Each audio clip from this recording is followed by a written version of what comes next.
The overall goal of this experiment is to provide high-resolution flow field data to validate computational fluid dynamics computer codes, checking their ability to accurately simulate heat transfer in turbulent flows.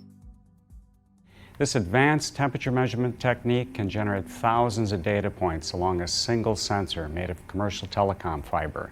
It's able to provide data density that's far beyond traditional sensors like thermocouples.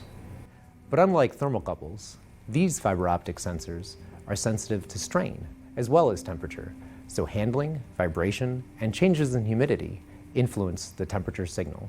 The strain sensitivity is quite unlike traditional sensors, and obtaining accurate data requires special operating procedures and practices, which we will demonstrate here.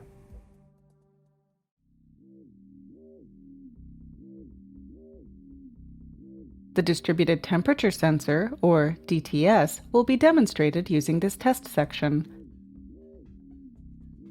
It is a glass tank with 2 hexagonal air ducts attached to the base.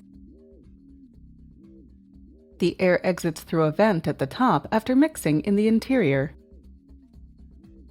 On the inside of the top panel is a black polymer screen over the location of the DTS. Access the interior of the test section by removing panels at the top and side. Strung across the top of the test section is steel wire with a 20 mm pitch. Over the measurement area, the wires support the optical fiber of the distributed temperature sensor. The optical fibers run perpendicular to the steel wire and are spaced 10 mm apart.